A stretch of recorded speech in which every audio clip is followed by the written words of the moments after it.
Hello, BookTube. If you've been around for over a year, you may remember that for my birthday last year, I done a list of some of my favorite albums ever as like a birthday special.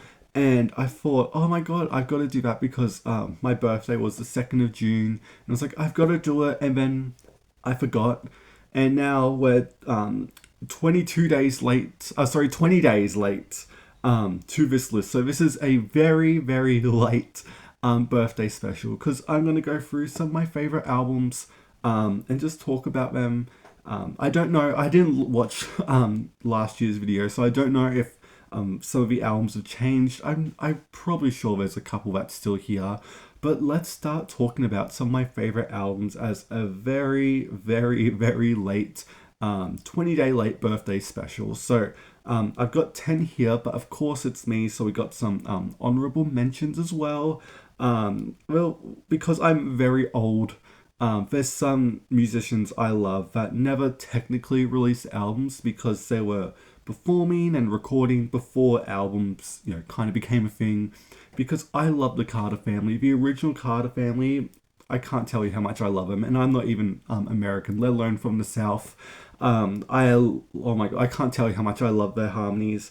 I have a big box set of them. It's like 5 CDs of all their recordings, and I love them so much. I love Gold Watch and Chain, Bury Me Beneath the Willow Tree, of course, Wildwood Flower, Worried Man Blues. I love, oh my god, I can't tell you how much I love them. I talked about them more in that Sound of May tag, but I love the Carter family. But again, they never properly released an album because they were recording pretty much 100 years ago next year, so they never got the chance. Same as the Andrews Sisters. I adore the Andrews Sisters. If I am driving, I'm putting on the Andrews Sisters. I love them so much. Another honorable mention that I listen to all the time, know it back to front because I grew up with it. Stardust by Willie Nelson, probably still some of my favorite versions of these standards that Willie covers. I know that's controversial, but I love his version of Georgia on My Mind, of course, or September of My Years, or even Unchained Melody. His version of that is just so subtle. I love his version of Stardust, of course. Probably, I think Willie done it so interesting because he kept a lot of the country elements. He stuck to his sound despite the fact he was doing a lot of his jazz standards, and I just think he done such an incredible job. And there's some of my favorite versions of those songs. Sunny Side of the Street, of course, is legendary. Also, the other honorable mention is Lambert, Hendrix, and Ross, the newest hit makers. I think that's the album's called. A legendary album. I love it so much. And I could have put Joni on here too. I love Joni Mitchell, but she didn't make the top 10. And that really, I need to reflect on that, why she didn't make it. But let's start. So at number 10, just a bit of a jump, we have the first CD I ever brought. I didn't pull anything out because there's just I've got no self control when it comes to this. Number 10 is Too Fast for Love by Motley Crue, their debut album. Everyone hypes up Shout at the Devil, and I am one of those girlies. I can put on Knock 'em Dead Kid, I can put them on Looks to Kill or whatever, the title track, but Too Fast for Love with me is just, it's raw, it's underproduced, and I love it so much. The only song I do skip off Too Fast for Love is Merry Go Round, just because it's kind of a bit repetitive. But the rest of the album, girl, I'm cranking it up. It's so interesting to see how early on Motley Crue were to the 80s hair metal sound and all, especially because this album came out in 1981. Like, that's insane to think about. They were so early onto it. I love the look. I love everything about it. Vince is just screeching up a storm, and I passionately love this album. It is so fun. Number 9, we have a bit of a jump to Coven. I've talked about this album on my channel before. Witchcraft destroys minds and reaps souls. Probably one of the most underrated early like satanic rock albums ever made, to be honest. Jinx Dawson is the lead singer, and she's just eating. She's eating everything. She's incredible. It's not as heavy as you would imagine for a rock album in 1968. It's more focused on like bass grooves and actual guitar riffs and all that. A bit of I don't know. It's just not as heavy guitar led as you think it would be. The songs here, every song about Satan, I love it so much. The opening song is suspiciously called Black Sabbath, 2 years before Black Sabbath released their first album. There's songs here about making deals with Lucifer, sacrificing children. There's just so much, I can't describe it. And the album ends legendarily with I can't remember how long it is, but like a 10 minute long satanic mass, just casually, with Anton LaVey, the founder of the Church of Satan himself, just giving a sermon. Because why not?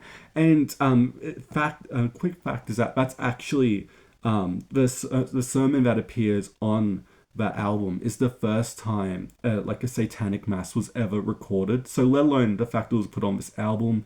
And if you have a physical copy, you can see Anton LaVey in, standing with the band, and they're sacrificing the lead singer, Jinx.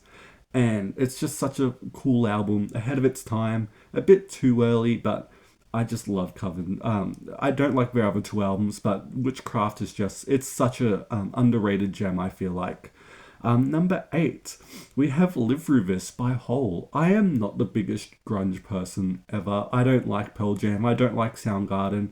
I actually really hate Nirvana. I never go to them. The only other grunge band I like is Alice in Chains, but even then, they're more metal than anything else. But Live Through This by Hole is a banger. This album got me through my teens. This and Indestructible Machine by Lydia Loveless. Those two albums are were pretty much me in high school. I love Courtney's screams on this album. It's just brutal at times, and when you have the context of what she was going through, and the fact that Kurt died the week this album came out, and the fact she even survived this era is insane when you look at the old interviews and all that and the live footage. But I love Doll Parts. I've weeped many times that song. I love Plump. I'm cranking that song up. It's just legendary, and I love it so much. It's such a better album than Nevermind. I will say that. But I love Live Through This. I even have their first album, Pretty on the Inside, way more aggressive and underproduced. I have that, and then of course I have Celebrity Skin on CD too. But I love the three main Hole albums, and we don't talk about Nobody's Daughter. So we have that. At number 7, we have That Feels Good by Jessie Ware. An album came out in 2023. Jessie Ware eats. This is the ultimate feel-good album, in my opinion. I don't know what to say about it. It's a bit of a throwback with the horns. There's a lot of horns. Like, it's very fun and like disco-y. But my God, if you need to listen, if you want to get the vibe, listen to Shake the Bottle. You will have the best time of your life. Or Pearls or whatever. You will have a jam. The slower songs are great as well, but just a perfectly put together album, and it made my list this year. Number 6, we have Nightfall by Little Big Town. I love my country. I have a weird mixed relationship with Little Big Town, because they can go from really solid albums to all of a sudden making dance music that no one likes, and it threatens to tank their career. And all of a sudden they bounce. Like, they've gone through so many changes. I can't wait for their next album that comes out soon. And they just change a lot, and sometimes it really sucks, like Painkiller and all that. But Nightfall is probably their best album, in my opinion. It's so beautifully produced for pop country. Sugarcoat is just, oh my God, I can't tell how much I love that. I love River of Stars, the song Nightfall, Questions, The Daughters is beautiful. The only song I hate on this album is Wine, Beer and Whiskey, because I hate, one of my biggest annoyances is when in country songs they have a friend and his name's Jack, and it's like a reference to alcohol, and it makes you just want to cringe so hard. It's so middle-aged to do that, but Nightfall is just a beautiful album, and the back half just blows me away. Trouble with Forever is such a beautiful way to end this. Problem Child, oh, I could keep going on, but it's so iconic and you need to listen to it. Number 5, we have Lorraine by Laurie McKenna. This was in my top 3 last year, but I think I had to move it down a bit. It's still a perfect album, in my opinion. Laurie McKenna, for me, is easily the greatest songwriter working today. And Lorraine is her masterpiece, in my opinion. I love the Burden of Rifle. I love the Tree. Give me 1988. Oh, I can't remember. Yeah, 1988, I think it is. Or Unglamorous, of course, or Pieces of Me. Give me all those albums, but Lorraine is just a gut punch. It's kind of like Middlemarch, where it is just a slice of life about Laurie McKenna, and it's just heartbreaking. And I don't want to spoil it, but go just check out that album. Go check out The Most. Go check out the song Lorraine. It will make you cry probably. Go check out. I don't even know at this point. Just listen to the entire album because it's just so emotional and just so mature. I feel like, and I love it so much. Number four, we have Preacher's Daughter by Ethel Cain. I've always liked Ethel Cain. I really got into it. I remember when Inbred, her EP, came out, and I thought I heard the future of music. If I'm being honest, I still jam Inbred, but Preacher's Daughter, her debut, is, I can't even tell you. Like, it literally gags me. It's got cannibalism. It's got running away to follow your dreams. It follows Ethel Cain, who's a daughter of a preacher, and she decides to move out with her boyfriend, and there's a big story to it, but she ends up being killed and then eaten at the end, and it's an hour and 15 minutes of just, it's honestly one of the most ambitious debut albums I think I've ever heard in my life. We've got horns on this album. It randomly turns into like a drone metal album as Ethel is brutally killed. You got samples of "Don't Stop Believing," of course, in the first song, "American Teenage."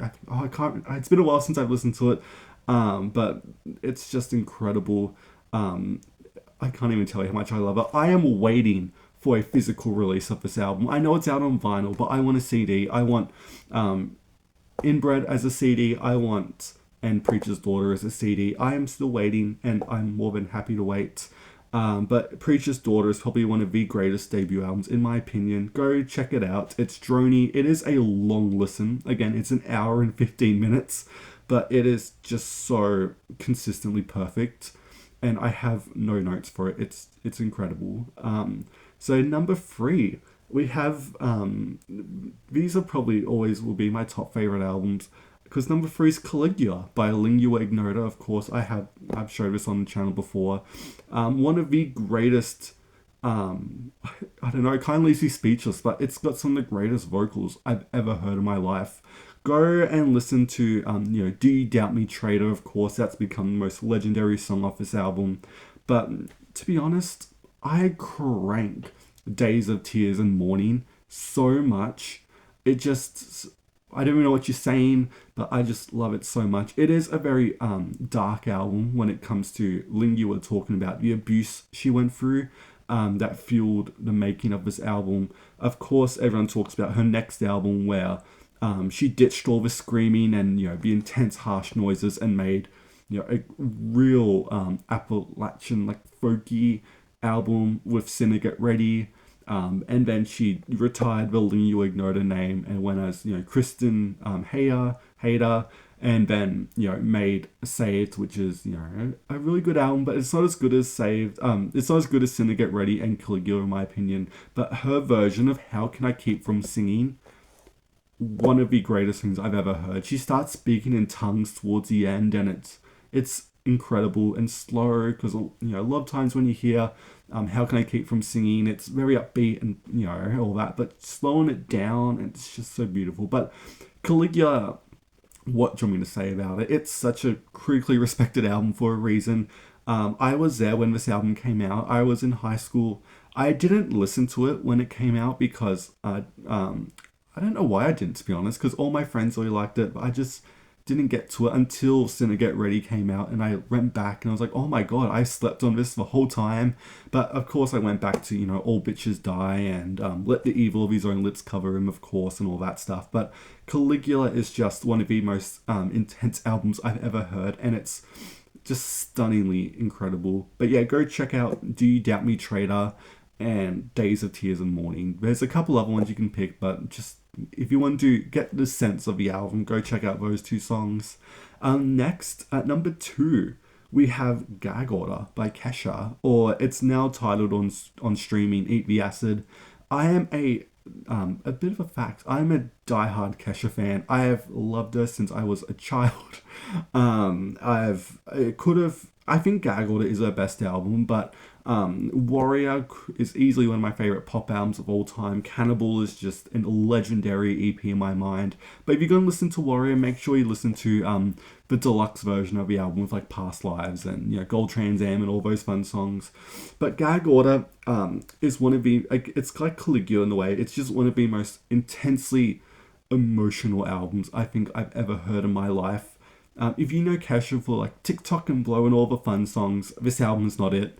But it's not it in the best way possible. It's we're cutting away all the fun and really focusing on Kesha's story. I think you do need to know a bit of the background, what Kesha was going through with Dr. Luke, with that whole legal mess that was going on at the time.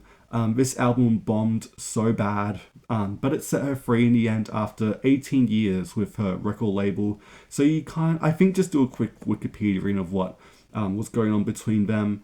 And Gag Order is just, I can't even tell you how much I've cried to this album over the years. Like, despite it being 3 years old already, which makes me feel old, there was a point in my life where I was listening to this album literally every day at work. And even like last week, I put it on and just thank God I was alone because I just bawled my eyes out to it. Too Far Gone, whoa, I wasn't ready for that. Also, Eat the Acid. I don't even know what you would describe that song as. I love it so much. Living in My Head, of course. Something to Believe in. The drama. Oh my God. Or, probably the most Kesha-y song on the album is Only Love Can Save Us Now. Even then, she's taking me to church. She's telling me to shut up and eat my breakfast randomly, and I love it so much. There's a great line where she's like, I'd kill for secrets, all of mine have been leaking, I've got no shame left, and that's my freedom. Like, I love that so much. Happy, what do you want me to say? It's just so incredible. It's Gag Order. What do you want me to say? It's the album that was lurking in the background of Kesha's career, and the fact it even got made, considering a lot of the cancelled albums that happened before this with like Lipsha, it's incredible, and you won't see much about it because it tanked so bad. But then again, when it's not being promoted, what do you expect? But go check out Eat the Acid, of course, and Too Far Gone, and do a bit of researching in before you go over this album, because I think knowing the context will help a lot. And what's number one? You may be asking. Well, it's Bat Out of Hell by Meatloaf. It's the most perfect album ever made. I know this album back to front.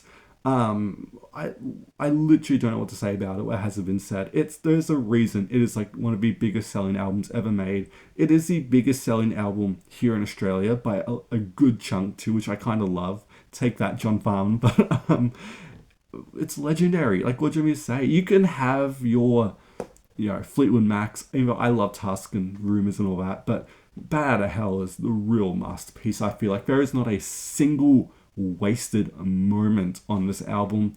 It's got some of the greatest guitar solos, the rev up that Todd Rundgren done into a solo. Bat Out of Hell in one take is just incredible. Every song I'm cranking up on this album. For Crying Out Loud is probably one of the most beautifully romantic songs I've ever heard in my life. Paradise by Dashboard Light is iconic. All revved up. Like, what do you mean to say? It's legendary, and I have nothing else to say. I've got no notes. Like, what do you mean to say about Bat Out of Hell? It's legendary. Meatloaf's performance here is incredible. It's a shame that what happened to his voice over the years, especially when you compare it to the failed follow-up Dead Ringer, which didn't do as well. But then again, when your debut album sells over 40 million copies, it's what do you do after that, really? But I love Bat Out of Hell too. At least the first half. Once you get past what's the song, Objects in the Rearview Mirror, I think the album does go a bit downhill. I don't think anyone is able to tell Jim Steinman no. But Bad Out of Hell, or what do you want me to say? It's legendary. And yeah, that is just an updated list of my top favorite albums of all time. Again, I've left out so many here, but this is just a lovely list. So yeah, let me know what you think about my list, and thank you so much for watching BookTube, and I will see you next time.